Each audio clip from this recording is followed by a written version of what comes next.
ಪ್ರಿಯ ದೇವಜನರೇ, ನಿಮಗೆ ಬೆಳಗಿನ ಶುಭೋದಯ. ಈ ದಿನದ ವಾಕ್ಯ ಭಾಗ ಲೂಕ 12ನೇ ಅಧ್ಯಾಯ 22ರಿಂದ 32 ವಚನದವರೆಗೆ.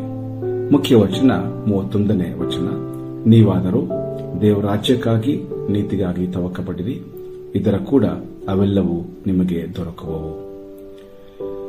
ನಮ್ಮ ಜೀವಿತಗಳಲ್ಲಿ ಕೂಡ ದೇವರು ನಮ್ಮನ್ನು ಸಂರಕ್ಷಿಸುತ್ತಾನೆ ಮತ್ತು ಒದಗಿಸುತ್ತಾನೆ ಎಂಬುದಾಗಿ ನಮಗೆ ಗೊತ್ತಿದ್ದರೂ ಸಹ ಅನೇಕ ಬಾರಿ ಈ ವಾಕ್ಯ ಭಾಗದಲ್ಲಿ ನಾವು ಓದುವ ಹಾಗೆ ಚಿಂತೆಯಿಂದ ತುಂಬಿರ್ತೇವೆ, ಚಿಂತೆಗೆ ಒಳಗಾಗ್ತೇವೆ.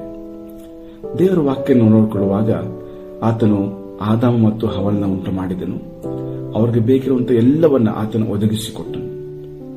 ಹಾಗೆಯೇ ಯೋಸೇಫನನ್ನ ಜೀವಿತ ನೋಡುವಾಗ ಯೋಸೇಫರಿಗೆ ಬೇಕಾದಂತಹ ಪ್ರತಿಯೊಂದು ಆಶೀರ್ವಾದವನ್ನು ದಯಪಾಲಿಸಿಕೊಟ್ಟನು, ಸಂರಕ್ಷಣೆ ನೀಡಿದನು ಮತ್ತು ಒದಗಿಸಿಕೊಟ್ಟನು. ಮೋಶೆ ಜೀವಿತ ನೋಡಿಕೊಳ್ಳುವಾಗ ಕೂಡ ಆತನು ಆ ಮೋಶೆಯನ್ನು ಸಂರಕ್ಷಣೆ ಮಾಡಿದನು ಹಾಗೂ ಬೇಕಿದ್ದೆಲ್ಲವನ್ನ ಒದಗಿಸಿಕೊಟ್ಟನು. ಪ್ರಿಯರೇ, ಆದರೂ ಸಹ ನಾವು ಇಷ್ಟೆಲ್ಲ ಸಾಕ್ಷಿಗಳನ್ನ, ಇಷ್ಟೆಲ್ಲ ಅನೇಕ ನಂಬಿಕೆ ವೀರನ್ನ ನೋಡಿಕೊಂಡಾಗಲೂ ಕೂಡ ನಾವು ಅದಕ್ಕೆ ವಿರುದ್ಧವಾಗಿ ಕೆಲಸ ಮಾಡ್ತೇವೆ ಅಥವಾ ನಾವು ಚಿಂತೆ ಮಾಡುತ್ತಾ ಕಾಲ ಕಳೆಯುತ್ತೇವೆ. ನಾವು ದೇವರ ಮೇಲೆ ಇರುವಂತಹ ನಂಬಿಕೆಯನ್ನ ತೋರಿಸುವುದರಲ್ಲಿ ಬಿದ್ದು ಹೋಗ್ತೇವೆ. ಪ್ರಿಯರೇ, ಕಾಪಾಡುತ್ತೇನೆ ಎಂದು ಹೇಳುವಂತಹ ದೇವರ ಮೇಲೆ ನಾವು ನಂಬಿಕೆ ಇಡದೆ ನಮ್ಮ ಸ್ವಂತ ಶಕ್ತಿಯ ಮೇಲೆ ಆಧಾರಗೊಳ್ಳುವುದರಿಂದಲೇ ನಾವು ಅನೇಕ ಬಾರಿ ಈ ಒಂದು ನಂಬಿಕೆಯನ್ನು ಕಳಕೊಂಡು ಚಿಂತೆಗೆ ಒಳಗಾಗಿ ನಾವು ಸೋತು ಹೋಗ್ತೇವೆ. ಪ್ರಿಯರೇ, ಹೌದು, ಚಿಂತಿಸುವಂಥದ್ದು ಬಹಳ ಸಮಸ್ಯಾತ್ಮಕವಾದಂತಹ ಅಂಶವಾಗಿದೆ. ಈ ವಾಕ್ಯ ಭಾಗದಲ್ಲಿ ನೋಡಿಕೊಳ್ಳುವಾಗ ನಮಗೆ 3 ಅಂಶಗಳ ಬಗ್ಗೆ ಕರ್ತನ ತಿಳಿಸಿಕೊಡ್ತಾ ಇದ್ದಾನೆ. ಪ್ರಿಯರೇ, ಮೊದಲನೇದಾಗಿ ನಾವು ಯಾಕೆ ಚಿಂತೆ ಮಾಡಬಾರದು ಎಂಬುದಕ್ಕೆ 22ರಿಂದ 24ನೇ ವಚನ ನಮಗೆ ಗೊತ್ತಾಗ್ತದೆ. ಇದೇ ಲೋಕಮಲ್ ಸುವಾರ್ತೆ 12ನೇ ಅಧ್ಯಾಯ 22ರಿಂದ 24. ಯಾಕೆಂದ್ರೆ ನೀವು ಏನನ್ನ ತಿನ್ನಬೇಕು ಅಥವಾ ನಿಮ್ಮ ದೇಹ ರಕ್ಷಣೆಗೆ ಏನನ್ನ ಹೊದ್ದುಕೊಳ್ಳುವುದಾಗಿ ನೀವು ಆಲೋಚನೆ ಮಾಡಬೇಡಿರಿ ಎಂಬುದಾಗಿ ದೇವರ ವಾಕ್ಯ ನಮಗೆ ಹೇಳ್ತದೆ. ಪ್ರಿಯರೇ, ಯಾಕೆಂದ್ರೆ ಊಟಕ್ಕಿಂತ ಪ್ರಾಣವು, ಉಡುಪಿಗಿಂತ ದೇಹವು ಮೇಲಾದದ್ದಷ್ಟೇ ಎಂಬುದಾಗಿ ದೇವರ ವಾಕ್ಯ ತಿಳಿಸುತ್ತದೆ. ಅಂದರೆ ನಮ್ಮ ದೇಹವು ಬಹಳ ಪ್ರಾಮುಖ್ಯವಾಗಿದೆ. ಇದಕ್ಕೆ ಬೇಕಿರುವುದನ್ನ ಕರ್ತನು ತಾನೇ ಒದಗಿಸುವಾತನಾಗಿದ್ದಾನೆ. ಪ್ರಿಯರೇ, 1 ಕೊರಿಂಥ 3:16 ಹೇಳುವ ಹಾಗೆ ನಮ್ಮ ದೇಹವು ಪವಿತ್ರಾತ್ಮನಿಗೆ ಆಲಯವಾಗಿದೆ ಅಲ್ಲವೇ? ಆದ್ದರಿಂದ ನಮ್ಮ ದೇಹವನ್ನ ನಾವು ಕಾಪಾಡಿಕೊಳ್ಳಬೇಕು ನಿಜ, ಆದರೆ ಕರ್ತನು ತಾನೇ ಎಲ್ಲವನ್ನ ಒದಗಿಸಿಕೊಡುವಂತಹ ರಕ್ಷಕ ನಮ್ಮ ಜೊತೆ ಇದ್ದಾನೆ. ಆದ್ದರಿಂದ ನಾವು ಈ ವಿಷಯವಾಗಿ ಅತಿಯಾಗಿ ಚಿಂತೆ ಮಾಡುವಂತ ಅವಶ್ಯಕತೆ ಇಲ್ಲ. ಉದಾಹರಣೆಯಾಗಿ ಆತನು ಕಾಯಿಗಳನ್ನು ನೋಡ್ರಿ ಎಂಬುದಾಗಿ ಹೇಳ್ತಾನೆ. ಅವು ಬಿತ್ತುವುದಿಲ್ಲ, ಕೊಯ್ಯುವುದಿಲ್ಲ, ಅವಕ್ಕೆ ಉಗ್ರಾಣವಿಲ್ಲ, ಕಣಜ ಇಲ್ಲ, ಆದರೂ ದೇವರು ಅವುಗಳನ್ನು ಸಾಕುತ್ತಾನೆ. ಹಕ್ಕಿಗಳಿಂದ ನೀವು ಎಷ್ಟು ಹೆಚ್ಚಿನವರಲ್ಲವೇ ಎಂಬುದಾಗಿ ಆತನನ್ನು ಪ್ರಶ್ನೆ ಮಾಡುತ್ತಾ ನಮ್ಮ ನಂಬಿಕೆಯನ್ನ ಆತನು ಉತ್ತೇಜಿಸುವ ಆತನಾಗಿದ್ದಾನೆ. ಪ್ರಿಯರೇ, ಇನ್ನು 2ನೇ ಅಂಶ ನಮ್ಮ ಪ್ರಾಣ. ದೇವರ ವಾಕ್ಯದ ನಾವು ಓದಿಕೊಳ್ಳುವ ಹಾಗೆ ಚಿಂತೆ ಮಾಡಿ 1 ಮೊಳ ಉದ್ದ ಬೆಳೆಯುವುದು ನಿಮ್ಮಲ್ಲಿ ಯಾರಿಂದ ಆದೀತು?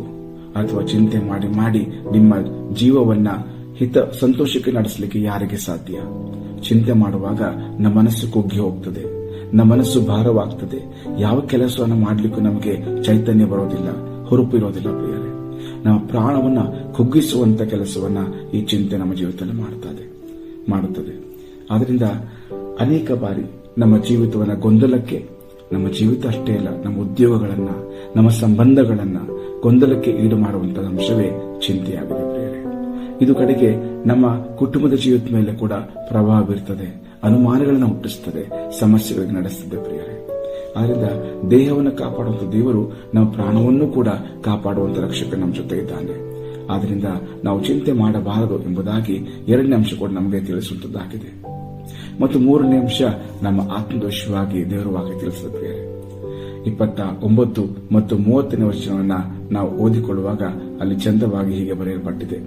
ಏನು ಊಟ ಮಾಡಬೇಕು, ಏನು ಕುಡಿಯಬೇಕು ಎಂದು ತವಕ ಪಡಬೇಡಿರಿ ಮತ್ತು ಅನುಮಾನ ಪಡಬೇಡಿರಿ. ಇವೆಲ್ಲವುಗಳ ಮೇಲೆ ಈ ಲೋಕದ ಜನಗಳು ತವಕ ಪಡುತ್ತಾರೆ. ಇವು ನಿಮಗೆ ಅವಶ್ಯವೆಂದು ನಿಮ್ಮ ತಂದೆಗೆ ತಿಳಿದದೆ. ಹಾಗಾದ್ರೆ ತಿನ್ನೋ ವಿಷಯದಲ್ಲಿ, ಧರಿಸಿಕೊಳ್ಳುವ ವಿಷಯದಲ್ಲಿ ಯೋಚನೆ ಮಾಡಬೇಡ್ರಿ.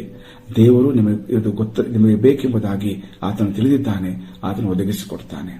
31ನೇ ವಚನ, ನೀವಾದರೂ ದೇವರ ರಾಜ್ಯಕ್ಕಾಗಿಯೂ ನೀತಿಗಾಗಿಯೂ ತವಕ ಪಡಿರಿ, ಇದರ ಕೂಡ ಅವು ಕೂಡ ನಿಮಗೆ ದೊರಕುವೆಂಬುದಾಗಿ ದೇವರ ವಾಕ್ಯ ಹೇಳುತ್ತದೆ. ಪ್ರಿಯರೇ, ಹೌದು, ಈ ಲೋಕದ ನೋಡಿಕೊಳ್ಳುವಾಗ ಇಡೀ ಲೋಕವು ಹಣದ ಹಿಂದೆ, ಇಡೀ ಲೋಕವು ಆಸ್ತಿಯ ಹಿಂದೆ, ಸ್ಥಾನಮಾನದ ಹಿಂದೆ ಓಡ್ತಾ ಇದೆ ಪ್ರಿಯರೇ.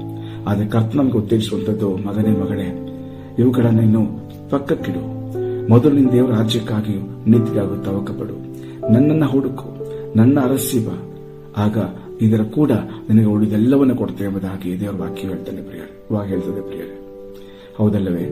ವಾಕ್ಯವು ಹೇಳುವ ಹಾಗೆ ಒಬ್ಬ ಮನುಷ್ಯನು ಇಡೀ ಲೋಕವನ್ನು ಸಂಪಾದನೆ ಮಾಡಿದರೂ ಆತ್ಮನಷ್ಟಪಟ್ಟರೆ ಪ್ರಯೋಜನ ಏನು? ಆದ್ದರಿಂದ ನಾವು ಮೊದಲು ಯೇಸು ಸ್ವಾಮಿಯನ್ನು ಹಿಡಿಕೊಳ್ಳುವಾಗ, ಆತನನ್ನ ಭದ್ರವಾಗಿ ನಾವು ಅಪ್ಪಿಕೊಳ್ಳುವಾಗ ಆತನು ನಮ್ಮನ್ನು ಸಂರಕ್ಷಿಸುತ್ತಾನೆ, ನಮ್ಮ ಬೇಕಿರುವುದನ್ನು ಒದಗಿಸುವಾತನಾಗಿದ್ದಾನೆ. ಆದ್ದರಿಂದ ದೇವರ ವಾಕ್ಯನ ಉತ್ತೇಜಿಸುವ ಹಾಗೆ ನಾವು ಮೊದಲು ದೇವರ ರಾಜ್ಯಕ್ಕಾಗಿ ನಾವು ತವಕ ಪಡೋಣ, ಅದನ್ನ ಬಯಸೋಣ. ಹಾಗೆ ಬಯಸುವಾಗ ಕರ್ತನು ನಮಗೆ ಬೇಕಿರುವಂತಹ ಇತರ ಎಲ್ಲಾ ವಿಷಯಗಳನ್ನು ಕೊಡುವಾತನಾಗಿದ್ದಾನೆ. ಎಲ್ಲವನ್ನು ಪಡೆದುಕೊಂಡು ಸಮಾಧಾನ, ಶಾಂತಿ ಇಲ್ಲದೆ ಹೋದರೆ ನಮ್ಮ ಜೀವಿತ ಯಾತಕ್ಕೆ ಬೇಕು ಪ್ರಿಯರೇ? ಹೌದಲ್ಲವೇ? ಆದ್ದರಿಂದ ಸಮಾಧಾನವನ್ನ, ಶಾಂತಿಯನ್ನ, ನೆಮ್ಮದಿಯನ್ನು ಕೊಡುವಂತ ಕರ್ತನ ಮಧ್ಯೆ ಇದ್ದಾನೆ, ನಮ್ಮನ್ನು ಕರೆಯುತ್ತಾ ಇದ್ದಾನೆ. ಮಗನೇ ಮಗಳೇ, ಚಿಂತೆ ಮಾಡಬೇಡ, ಬಾ, ನಾನು ನಿನ್ನ ಕಾಪಾಡುತ್ತೇನೆ, ನಾನು ನಿನಗೆ ಒದಗಿಸಿಕೊಡ್ತೇನೆ ಎಂಬುದಾಗಿ ಆತನು ವಾಗ್ದಾನ ಮಾಡ್ತಾ ಇದ್ದಾನೆ. ಆತನ ಬಳಿಗೆ ನಾವು ಬರೋಣವು. ದೇವ ವಾಕ್ಯಗಳನ್ನು ಆಶೀರ್ವದಿಸಲಿ. ಆಮೇನ್. ಈ ಕಾರ್ಯಕ್ರಮದ ಬಗ್ಗೆ ನಿಮ್ಮ ಅಭಿಪ್ರಾಯ, ಸಲಹೆಗಳು ಹಾಗೂ ಯಾವುದೇ ಪ್ರಾರ್ಥನಾ ಮನವಿಗಳಿದ್ದಲ್ಲಿ ನಮ್ಮ ದೂರವಾಣಿ ಸಂಖ್ಯೆಗೆ ನೀವು ಕರೆ ಮಾಡಬಹುದು. ನಮ್ಮ ದೂರವಾಣಿ ಸಂಖ್ಯೆ 9902606453. ನಿಮ್ಮ ಅಭಿಪ್ರಾಯಗಳನ್ನು ಇಮೇಲ್ ಮೂಲಕವೂ ನಮಗೆ ತಿಳಿಸಬಹುದು. ನಮ್ಮ ಇಮೇಲ್ ಐಡಿ info@fibaonline.org. ವಂದನೆಗಳು.